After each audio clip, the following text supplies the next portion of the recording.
سورۃ العنکبوت کی آیت نمبر 36۔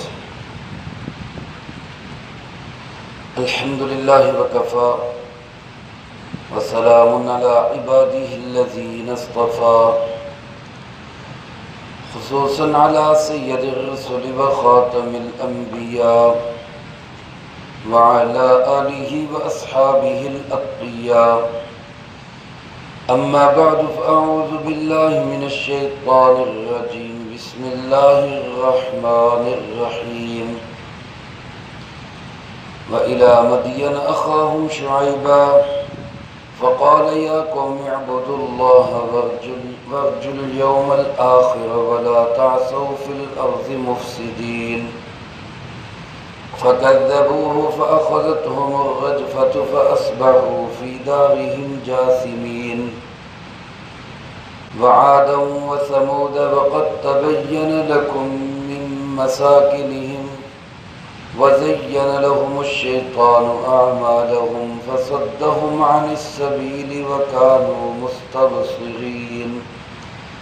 وقارون وفرعون وهامان ولقد جاءهم موسى بالبينات فاستكبروا في الأرض وما كانوا سابقين، فكلا أخذنا بذنبه فمنهم من أرسلنا عليه حاصبا ومنهم من أخذته الصيحة ومنهم من خسفنا به الأرض ومنهم من أغرقنا وما كان الله ليظلمهم ولكن كانوا أنفسهم يظلمون۔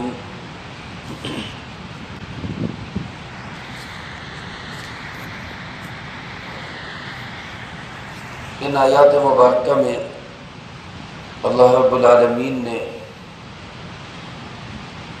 اور بہت ساری قوموں کا مختصراً اجمالاً تذکرہ کر کے ان کے انجام کو بیان کیا ہے۔ چونکہ یہ زیادہ تشریح طلب آیات نہیں ہے، زیادہ ان کی وضاحت نہیں ہے، اس لیے ترجمہ اور تشریح تفسیر ساتھ ساتھ ہی ہوگی۔ اس صورت مبارکہ میں پہلے رکوع کے بعد اللہ رب العالمین نے مختلف قوموں کے حالات کا تذکرہ شروع کیا۔ سب سے پہلے حضرت سیدنا نوح علیہ السلام کا تذکرہ ہوا، پھر ان کے ساتھ حضرت ابراہیم علیہ السلام کا تذکرہ ہوا، پھر انہی کے ساتھ ان کے بھتیجے حضرت سیدنا لوط علیہ السلام کا تذکرہ ہوا، جو گزشتہ درس کے اندر مکمل ہوا ہے۔ اب اس کے بعد قوم عاد، قوم سمود، قوم شعیب، پھر اس کے بعد فرعون، قارون، حامان، ان کا تذکرہ اللہ رب العالمین نے مختصر کیا ہے۔ مقصد کیا ہے؟ وہ پوری انسانیت کو یہ بات سمجھانا کہ دیکھو پہلے جتنے بھی لوگ گزرے، جس نے بھی اللہ کے نبی کی جو بھی ان کی طرف آئے اور اللہ رب العالمین کی مخالفت کی ہے، وہ دنیا میں پھر عزت سے جی نہیں سکے۔ ان کے مقدر میں تباہی آئی، بربادی آئی، دنیا میں بھی ذلیل و رسوا ہوئے، آخرت میں بھی ذلیل و رسوا ہو گئے۔ ہمارے سامنے یہ بھی ہے کہ سب سے پہلے جن لوگوں کو یہ قوموں کے حالات بتائے گئے وہ کون لوگ تھے؟ وہ مشرکین عرب تھے، جو رسول اللہ صلی اللہ علیہ وسلم کے زمانے میں تھے۔ سب سے پہلے تو یہ حالات و واقعات ان کو ہی سنائے گئے، ان کو ہی بتائے گئے، تو انہوں نے ان واقعات کو سن کے کیا سبق حاصل کیا؟ ابو جہل اینڈ کمپنی نے، رسول اللہ صلی اللہ علیہ وسلم کے دشمنوں نے، مشرکین عرب نے، مکے والوں نے، جو رسول اللہ صلی اللہ علیہ وسلم کے مخالفین تھے، ان کو اللہ پاک نے سب سے پہلے یہ واقعات سنائے اور بتائے۔ انہوں نے ان واقعات سے کیا سبق حاصل کیا اور جب انہوں نے ان واقعات سے سبق حاصل نہیں کیا تو مشرکین عرب کا کیا حال ہوا، بدر کے اندر ان کی کیا ذلت و رسوائی ہوئی، اور پھر کس طرح اللہ رب العالمین نے ان کو یا تو جناب نبی پاک صلی اللہ علیہ وسلم کے ساتھی بنے، صحابی بنے، یا پھر تباہ و برباد ہوئے۔ ہمارے سامنے تو یہ بھی منظر ہے۔ تو آج ہم گویا کہ ان واقعات سے بھی عبرت حاصل کریں اور اس چیز سے بھی عبرت حاصل کریں کہ جنہوں نے ان واقعات کو سن کر بھی کوئی سبق حاصل نہیں کیا تھا، ان کا انجام کیا ہوا تھا۔ تو اگر آج ان واقعات کو سن کر ہم بھی اس سے سبق حاصل نہیں کریں گے تو خدا نخواستہ اللہ ہمیں معاف فرمائے، کہیں ہمیں بھی اس ذلت و رسوائی سے دوچار ہونا نہ پڑ جائے۔ اللہ ہماری اس سے حفاظت فرمائے۔ چنانچہ اللہ پاک ارشاد فرماتے ہیں اِلیٰ مدین اخاہم شعیبا، ہم نے مدین کی طرف بھیجا ان کے بھائی شعیب علیہ السلام کو۔ مدین ایک قوم ہے، ایک جگہ کا نام ہے، ایک علاقے کا نام ہے۔ اصل میں مدین حضرت ابراہیم علیہ السلام کے ہی ایک بیٹے کا نام ہے، جس کے نام پہ یہ شہر بھی آباد تھا، قوم بھی تھی، شہر بھی تھا۔ جیسے بعض شہر آباد ہو جاتے ہیں بعض کسی قوم کے ایک فرد کے نام پہ، جیسے ہمارے یہاں مشہور ہے ڈیرہ اسماعیل خان، ڈیرہ غازی خان، یہ بھائی تھے جن بھائیوں کے نام پہ یہ شہر آباد ہے۔ یا اسی طرح ہمارا محلہ صادق آباد، ایک شخص کے نام پہ یہ صادق آباد ہے، یہ محلہ اس کے نام پہ مشہور ہے۔ تو اسی طرح شخصیات کے نام پہ قومیں بنتی اور قوموں کے نام پہ شہر بن جاتے ہیں۔ تو مدین بھی ایک شخص کا نام، اس سے قوم بنی، پھر اس سے پورا شہر بن گیا۔ تو اللہ پاک نے اس شہر کے رہنے والوں کی طرف یا اس قوم والوں کی طرف انہی کے بھائی یعنی انہی کی قوم کے ایک فرد حضرت شعیب علیہ السلام کو نبی بنا کر بھیجا۔ شعیب علیہ السلام نے آ کے کیا دعوت دی؟ فقال، فرمایا یا قوم اعبدوا اللہ، اے میری قوم عبادت کرو صرف کس کی؟ اللہ رب العالمین۔ سارے نبیوں کی سب سے پہلی دعوت یہی ہوتی کہ عبادت صرف کس کی کرنی ہے؟ ہم بندے صرف کس کے ہیں؟ اللہ رب العالمین۔ ہم کسی اور کے غلام نہیں، ہم کسی اور کی بندگی نہیں کریں گے، اور کسی اور سے مراد نہ تو کسی بت کی، نہ مجسمے کی، نہ مورت کی، نہ مورتی کی، اور نہ ہی کسی بڑی طاقت کی۔ آج جس طرح بتوں کے پجاری مشرک ہے، اسی طرح طاقتوروں کے پجاری وہ بھی مشرک ہے۔ عقیدے کے لحاظ سے اگر ہم ان سے کہیں، اگرچہ ہم یہ نہیں کہیں گے کہ یہ مشرک ہے، لیکن عمل کے لحاظ سے آج جو امریکہ کی غلامی اختیار کر رہے ہیں اور جو انگریز کی غلامی اختیار کر رہے ہیں، تو یہ بھی انہی مشرکین کی طرح مشرکانہ عمل کرنے والے لوگ ہیں۔ اللہ کے محبوب صلی اللہ علیہ وسلم تو ہمیں ان جھوٹے خداؤں کی بندگی سے نکالنے کے لیے آئے، ہم ان کی بندگی سے نکلیں۔ صحابہ اکرام رضی اللہ تعالیٰ عنہم اجمعین، ایک صحابی جب کسریٰ کے دربار میں پہنچتے ہیں اور وہاں ان سے سوال ہوتا ہے کہ تم کیوں اپنے علاقے کو چھوڑ کر ہمارے علاقوں پہ حملہ آور ہو، کیوں؟ مقصد کیا ہے؟ کیا چاہتے ہو؟ ملک چاہتے ہو، حکومت چاہتے ہو، اقتدار چاہتے ہو، سلطنت چاہتے ہو، کیا مقصد ہے؟ اس صحابی نے کیا مقصد بیان کیا؟ لنخرج العباد من عبادت العباد الى عبادت رب العباد، ہم اس لیے نکلے ہیں کہ بندوں کو بندوں کی غلامی سے نکال کر اللہ کی غلامی کے اندر لے۔ کوئی کیسر کی بندگی کر رہا ہے، کوئی کسریٰ کی بندگی کر رہا ہے، کوئی کسی طاقت کے سامنے جھکا ہوا ہے، ہم ان طاقتوں کے سامنے جھکنے والوں کو سب سے بڑی طاقت اللہ کے سامنے جھکانا چاہتے ہیں۔ تو پہلی دعوت ہر نبی علیہ السلام کی یہی ہوتی کہ بندگی کرو صرف کس کی؟ اللہ رب العالمین۔ ورجو الیوم الآخر۔ اور دوسری بات آخرت کے دن سے ڈر جاؤ، آخرت کے دن سے ڈر جاؤ۔ ورجو رجا کے دو معنی، ڈرنا بھی اور رجا کا معنی امید اور یقین رکھنا بھی، یعنی ڈر جاؤ آخرت کے دن سے، اور آخرت کو سامنے رکھ کے کسی کے ساتھ زیادتی نہ کرو کہ کل کو اللہ کے سامنے پیشی بھی ہونی۔ یا یقین رکھو، مطلب اگر تمہارے ساتھ کوئی زیادتی کر رہا ہے تو یہ یقین رکھو کہ تمہیں اس کا بدلہ کس سے ملے گا؟ اللہ رب العالمین سے ملے گا۔ لہذا آخرت کے دن کا یقین رکھو، آخرت کے دن کا خوف رکھو۔ وَلَا تَعْثُوا فِي الْأَرْضِ مُفْسِدِينَ، اور زمین میں فساد مت مچاؤ، زمین میں بگاڑ مت پیدا کرو۔ شعیب علیہ السلام کی قوم زمین میں بگاڑ کیسے پیدا کر رہی تھی؟ شعیب علیہ السلام کی قوم سودی کاروبار کرتی تھی، شعیب علیہ السلام کی قوم ناپ تول میں کمی کرتی تھی، شعیب علیہ السلام کی قوم خریدنے کے لیے اور پیمانے رکھے ہوتے تھے، بیچنے کے لیے اور پیمانے ہوتے تھے، کہیں گز اور میٹر لمبا ہو جاتا، کہیں گز اور میٹر چھوٹا ہو جاتا۔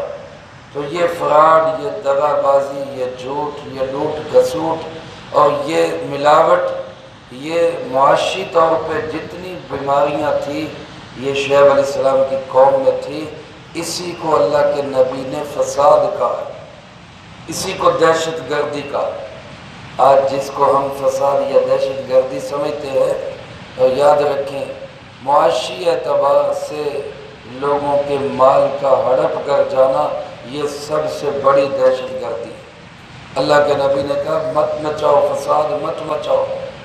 فکذبوا، لیکن ہوا کیا؟ انہوں نے شعیب علیہ السلام کو جھٹلا دیا، ٹھکرا دیا۔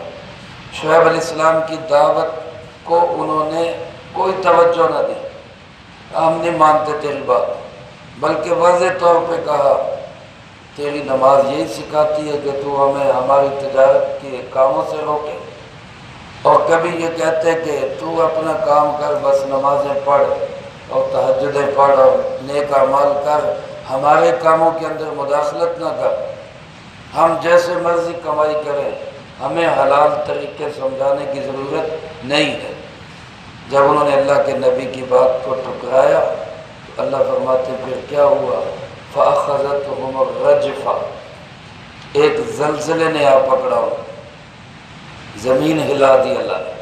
یہ زمین کس کی ہے؟ اللہ کی۔ جب اس زمین پر اللہ کا نظام چلانے کی بجائے انسان اپنا نظام چلانا چاہتا ہے تو پھر اللہ اس زمین کو ہلا دیتا ہے۔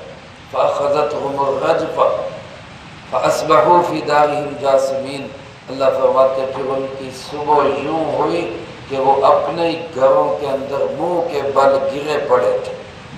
اصبحوا، صبح کے وقت وہ گرے پڑے تھے اپنے گھروں میں، جاثمین، منہ کے بل۔ یہ تو اس قوم کا حال ہوا۔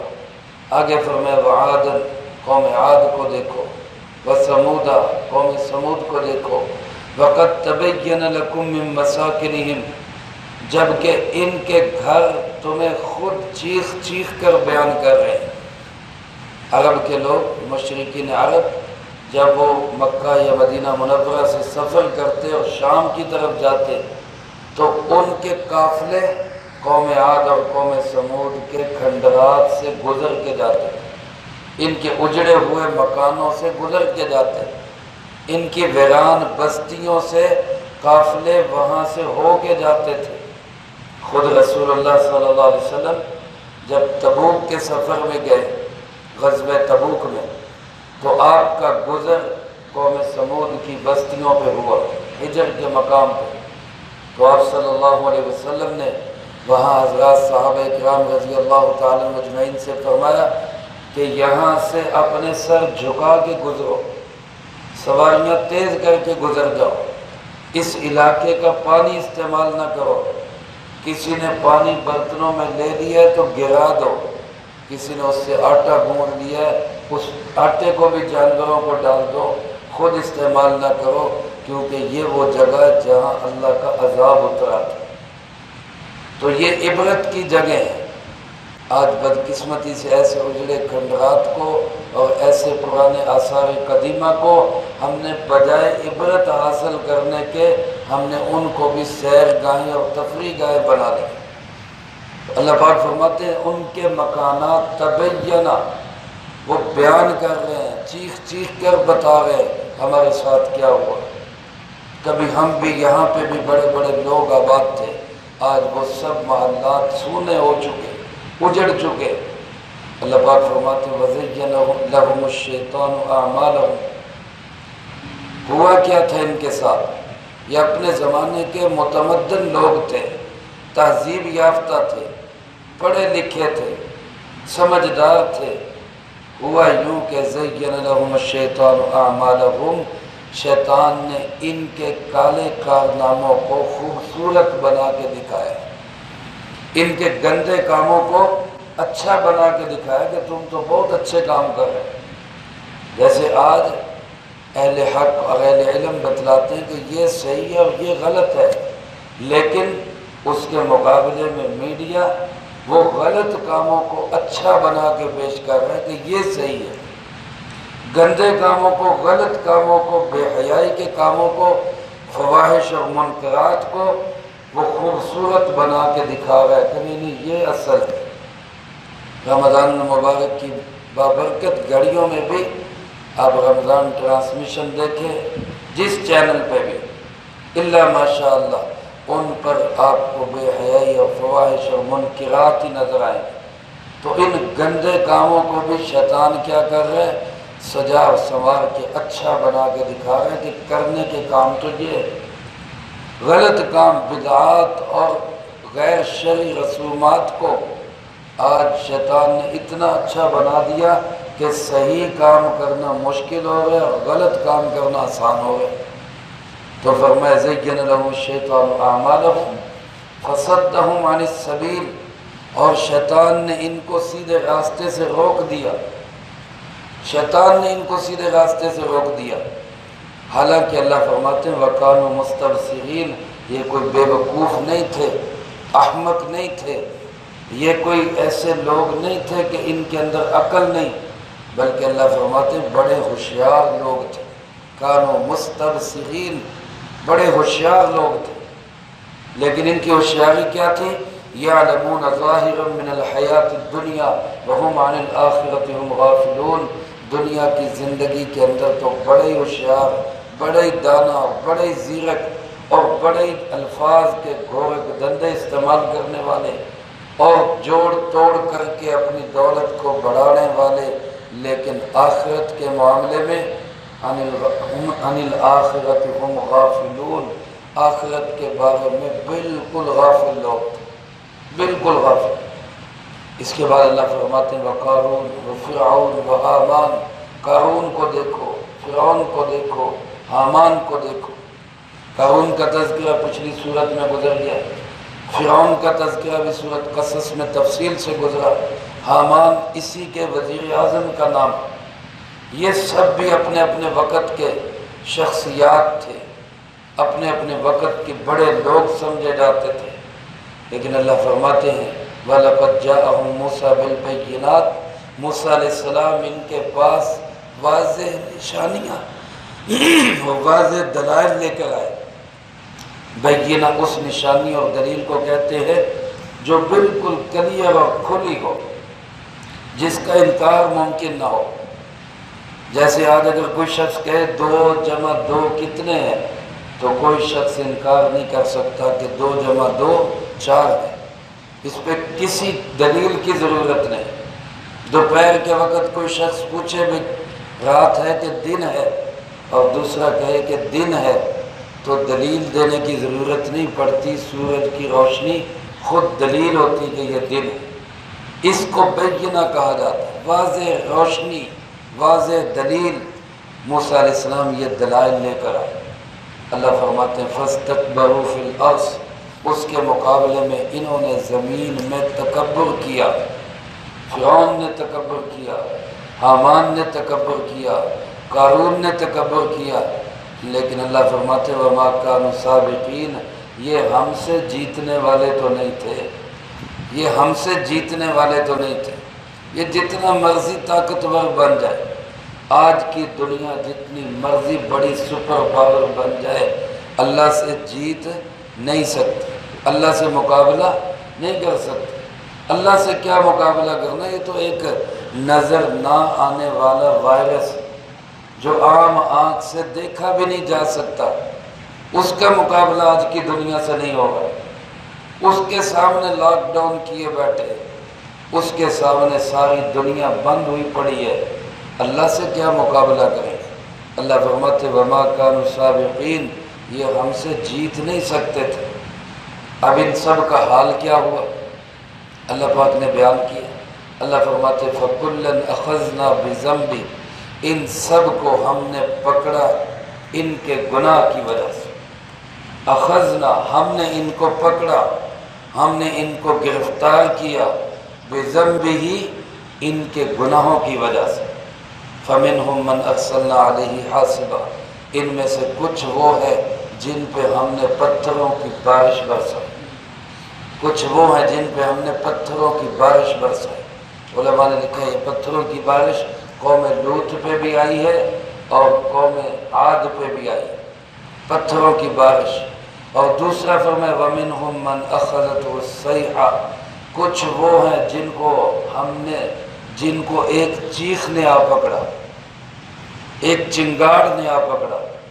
قوم سمود جس نے پہاڑوں کو تراش تراش کے مکان بنائے تھے کہ کہیں زلزلے سے ہمارے مکان تباہ نہ ہو، حضرت جبرائیل علیہ السلام پورے شہر اور پورے ملک کے ایک کنارے پہ کھڑے ہو کے اس زور سے چیخ ماری ہے کہ ان کی چیخ کی ہیبت سے کلیجے پھٹ گئے اور وہیں مر گئے، ایک چیخ سے اللہ نے ہلاک کر دی۔ پھر فرمایا وَمِنْهُمْ مَنْ خَسَفْنَا بِهِ الْأَرْضَ، کچھ وہ ہیں جن کو ہم نے زمین میں دھنسا دیا، زمین میں زندہ گاڑ دیا۔ یہ کون تھا؟ یہ قارون تھا، جس کو خزانوں سمیت زمین میں گاڑ دیا گیا۔ وَمِنْهُمْ مَنْ أَغْرَقْنَا، اور کچھ وہ ہے جن کو ہم نے پانی میں ڈبو دیا۔ یہ کون ہے؟ یہ فرعون ہے، حامان ہے، اس کا لشکر ہے، جس کو سب کے سب کو پانی کے اندر غرق کر دیا۔ قوم نوح کو بھی پانی کے اندر ہی ڈبو کے غرق کر کے مارا گیا، فرعون بھی اسی طرح غرق ہوا۔ اللہ پاک ان سب کے تذکرہ کر کے آخر میں کیا فرماتے ہیں وَمَا كَانَ اللَّهُ لِيَظْلِمَهُمْ، اللہ ایسا نہیں کہ ان پہ ظلم کرے۔